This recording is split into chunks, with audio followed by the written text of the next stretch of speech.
Pilipinas, narito ang Police News Express sa oras na ito.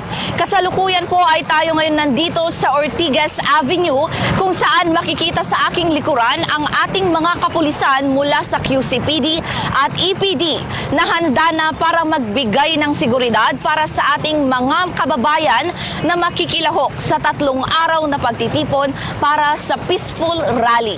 Nakahanda na ang mga kapulisan para sa pagbibigay ng seguridad sa magtitipon-tipon na mamamayang Pilipino, lalo na sa inaasahang malaking bilang ng dadalo sa 3 araw na pagtitipon ng Iglesia ni Cristo para sa kanilang peaceful rally sa kahabaan ng Ortigas Avenue. May kabuang 173 PNP personnel mula sa Quezon City Police District at Eastern Police District ang ipinesto sa lugar para tiyakin ang kaligtasan at kaayusan ng aktibidad.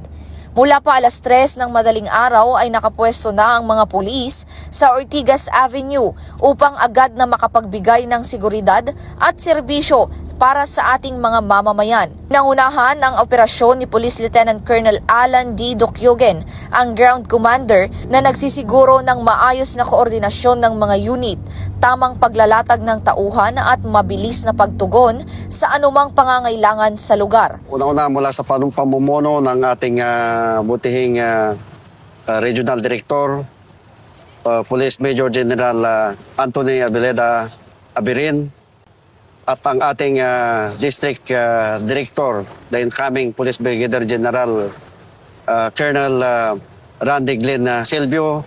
Ang una-una nilang pinaghandaan ay ang magandang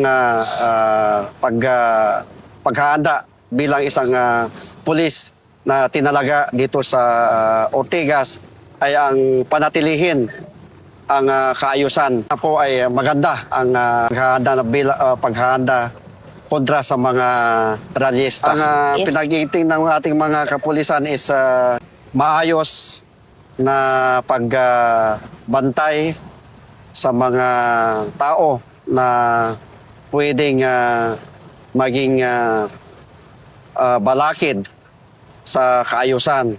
Kaya meron po tayong mga pulis na tinalaga dito na kasama natin para panatilihin ang kaayusan sa lugar na ito. Lalong-lalo na at ang Ortigas ay ito yung daanan ng lahat ng papunta ng south at saka north.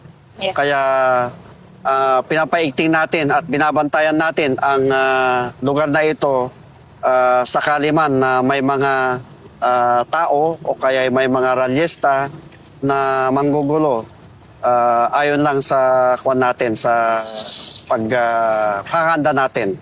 Kasama sa mga ipinatupad na hakbang ang traffic rerouting, crowd control at mahigpit na monitoring upang mapanatili ang mapayapang daloy ng pagtitipon.